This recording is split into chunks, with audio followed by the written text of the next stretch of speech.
The room had gone absolutely still, not the polite kind of still you get when someone taps a microphone, the other kind, the kind where 200 people all decide at the exact same moment to stop breathing. I was sitting at table 7, third seat from the left, and I remember thinking I should have worn the blue dress instead of the green one. The green one had a loose thread at the hem that I'd been meaning to fix for 3 weeks. That's what I was thinking about when my son walked up to that podium and changed everything. But I'm getting ahead of myself. I always do that. My late husband used to say I told stories backwards, starting at the fire and working my way to the match. He wasn't wrong. My name is Patricia. I'm 63 years old. I live alone in a 2-bedroom apartment in Scottsdale, Arizona, which feels much larger than it needs to be now that it's just me and a cat named Fig, who pretends not to need me but sleeps on my feet every single night. I worked as a dental hygienist for 26 years. I raised one son, mostly by myself after his father passed when the boy was 14. I drove him to every soccer practice, every debate tournament, every college visit. I sewed his graduation cords back together the night before the ceremony because he'd left them on the floor and the dog got to them. I didn't tell him that until years later. He laughed when I did, back when we used to laugh together. That feels like a different life now.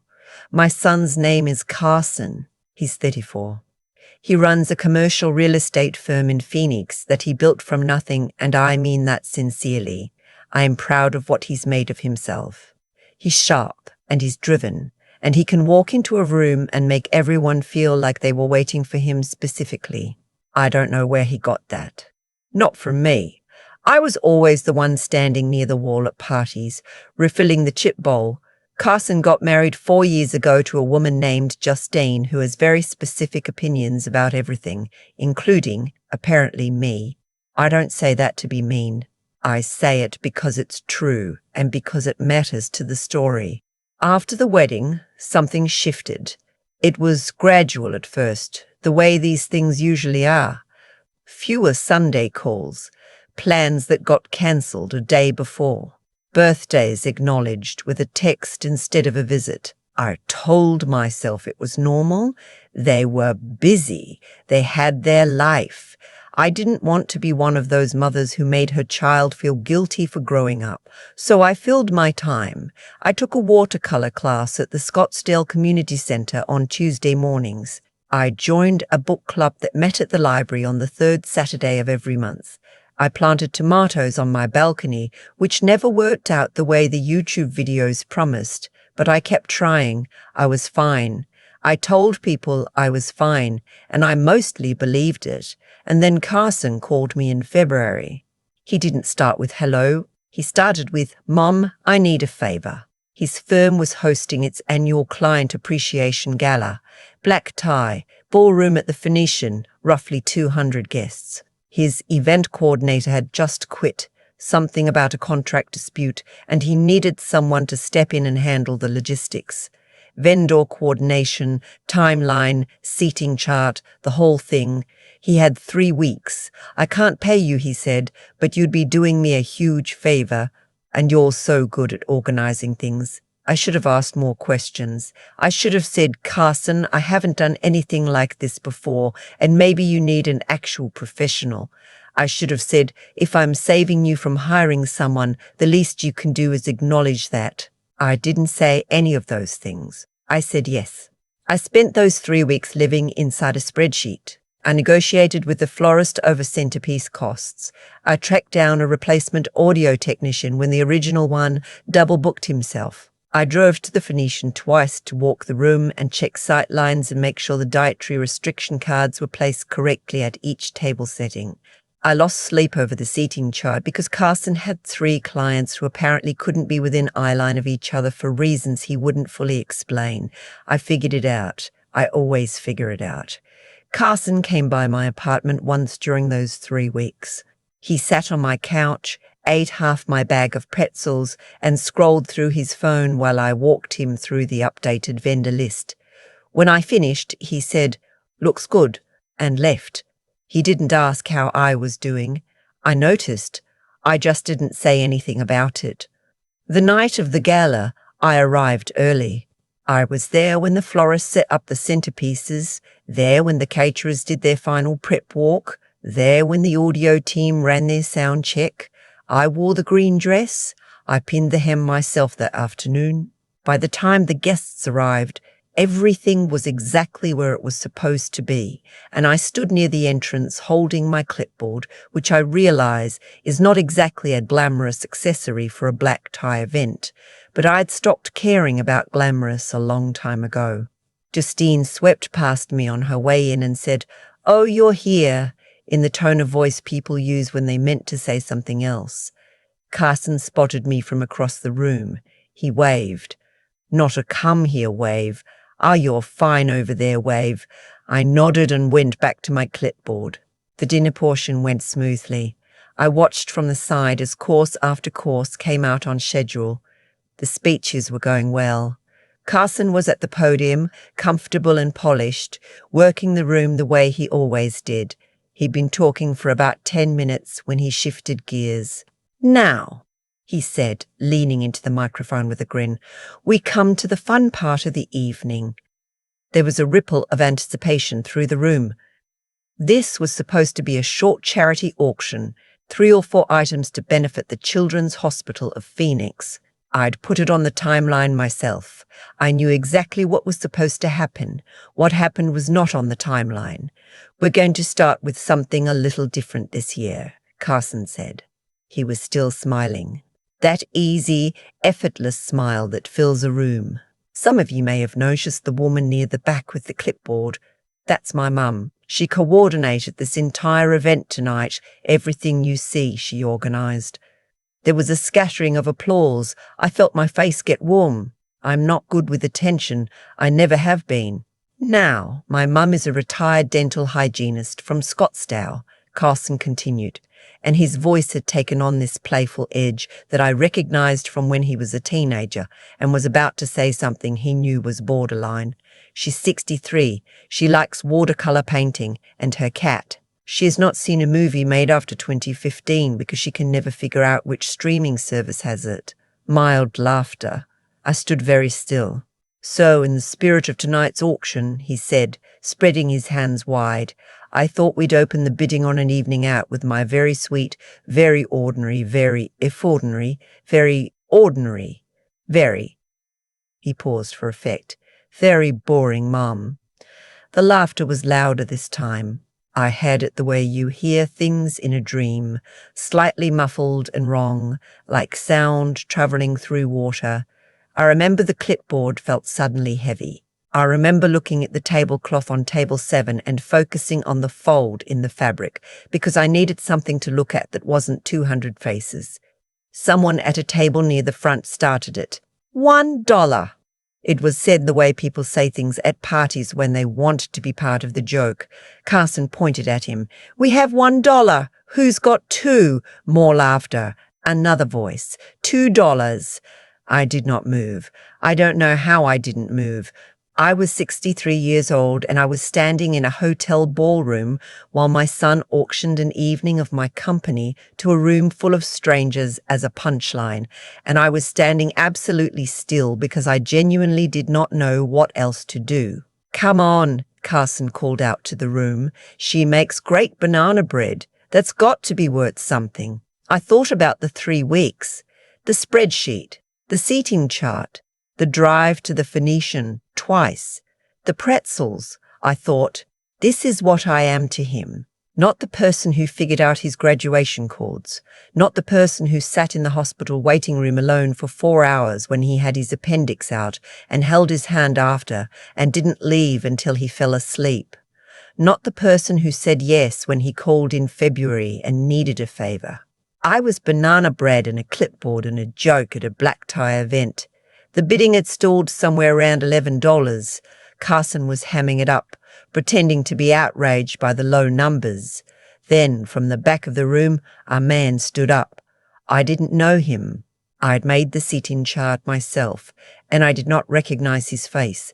He was somewhere around 70, I guess, with silver hair and the particular kind of calm that belongs to people who have never once in their lives felt the need to fill silence with noise. $100,000, he said. The room stopped. Not the ripple of applause stop, the actual stop, the kind I described at the beginning. 200 people, all of them deciding at once to be very, very quiet. Carson's smile flickered, just for a second. Then it came back, smaller. I'm sorry. $100,000, the man said again, exactly as calmly as the first time. To the Children's Hospital of Phoenix, in Patricia's name. My name. He knew my name. Carson opened his mouth. Nothing came out. I was still holding the clipboard. The man walked to the front of the room without hurrying. He stopped at the podium and extended his hand to Carson, who shook it on autopilot, I think, because his face still hadn't fully decided what expression to make. Then the man turned and looked at me. Mrs. Patricia Alderman, he said. Yes, I said. My voice came out steadier than I expected. My name is Richard Holt. I'm the director of the Southwest Arts Foundation. He reached into his jacket pocket and produced a business card, which he held toward me. We received a submission earlier this year for our juried exhibition, 12 watercolor pieces submitted under the name P. Alderman. I stared at him. 4 months earlier, my friend Carolyn from Book Club had submitted my paintings on my behalf without telling me. I'd painted 12 pieces over the course of 2 years. Desert landscapes mostly, a few still lifes, one study of figs sleeping in a patch of afternoon light that I'd done 3 times before I got it right. Carolyn had photographed them during an afternoon at my apartment and submitted them to a call for entries she'd seen in the Art Centre newsletter. She told me about it the day after she'd already done it. I'd been embarrassed. I'd told her the paintings weren't good enough. I'd mostly forgotten about it. The jury selected your work, Richard Holt said, for the feature exhibition this fall at the Phoenix Art Museum. We've been trying to reach you. I believe we had an old email address. I thought about my inbox. I had 4,000 unread emails. I'm not proud of it. He smiled. It was a real smile, the unhurried kind. Your piece, called September Light, was purchased last month by a private collector. The sale price was $47,000. Someone in the room actually gasped. I heard it clearly. I looked at Carson. He was still standing at the podium. The smile was completely gone now. He looked the way he'd looked at 14, standing in the hospital corridor after his father died, like someone who had just discovered that the world operated according to rules he hadn't been taught. Young and caught off guard and not sure what to do with his hands. "Mum," he said, just that. Richard Holt turned back to the room and spoke briefly about the foundation, about the exhibition, about the donation he was making to the hospital that night. He was gracious and unhurried about all of it. People started applauding, the real kind, not the polite dinner party kind. A few people stood up. I was still holding the clipboard. Afterward, things blurred a little. People came over and introduced themselves and said things I mostly don't remember because I was operating on some kind of autopilot that had engaged without my permission. Carolyn would have been furious to have missed it. I made a note to call her the second I got home. Carson found me near the end of the evening, when most of the guests had filtered out and the catering staff was beginning to clear the tables. He looked different in that quieter room. Smaller somehow. Not in a bad way. Just more like himself. "Mom," he said again. He seemed to keep starting sentences with that word and then not knowing where to take them. "I know," I said. "I didn't mean it to be, Carson. I said it gently. I know what you meant it to be." He was quiet for a moment. "Then $47,000, apparently, for a painting, for September Light. It's the one of the patio chairs at sunset. You sat in those chairs growing up." He looked at the floor. "I didn't know you were still painting. You didn't ask." I said it without anger. That surprised me, honestly. I'd expected to feel angry. Standing in that ballroom 3 hours earlier, I had felt a very specific kind of anger. The cold, quiet kind that sits in your chest and doesn't make noise. But standing there at the end of the night, what I felt was something more like clarity, a door opening somewhere inside me that I hadn't known was closed. "I'll call you this week," Carson said, "if that's okay." "Of course it's okay," I said. "You don't have to ask." He hugged me before he left. A real hug, not the shoulder pat kind. I let him. I hugged him back. Then he was gone, and I was standing in the emptying ballroom, and Richard Holt came back over to confirm my email address, the right one this time. And we talked for 20 minutes about the exhibition and about September Light and about the 11 other pieces that the jury wanted to display in September. I drove home with the windows down, even though it was cold by Phoenix standards. I had the radio on, but I wasn't listening to it. When I got back to my apartment, Fig was waiting at the door, which he pretends is not waiting but always is. I fed him and washed my face and made a cup of chamomile tea and sat down at the kitchen table where I keep my painting supplies. Carolyn had texted me 6 times. I could see the notifications stacking up on my phone. She'd somehow already heard. I didn't know who told her, but Carolyn had a network that put news organizations to shame. The last text said, "I told you. I have been telling you for 2 years. Please let me say I told you." I smiled. I set the phone face down. I looked at the blank canvas I'd been avoiding for 3 weeks. I'd started a study of the agave plant outside my bedroom window and gotten stuck on the light. I'd been telling myself I'd get back to it when things calmed down. The gala had been my excuse. Now, I didn't have an excuse. I picked up a brush. I thought about Carson at the podium. I thought about that flicker in his smile when Richard Holt stood up, and I thought about how he'd said my name at the end of the night, just my name, nothing attached to it, like he was remembering what it meant. I thought about how he'd looked standing there by the patio chairs at sunset when he was 9 years old, eating a popsicle that was melting faster than he could keep up with, and I'd watched him from the kitchen window and thought, I am so lucky to know this person. He was still that person. I was still his mother. We'd both just gotten turned around somewhere along the way and forgot to tell each other. That was something we could work on. I didn't answer Carolyn's texts, not that night. I put the phone in the other room and turned on the lamp over the table and worked on the agave study until almost midnight.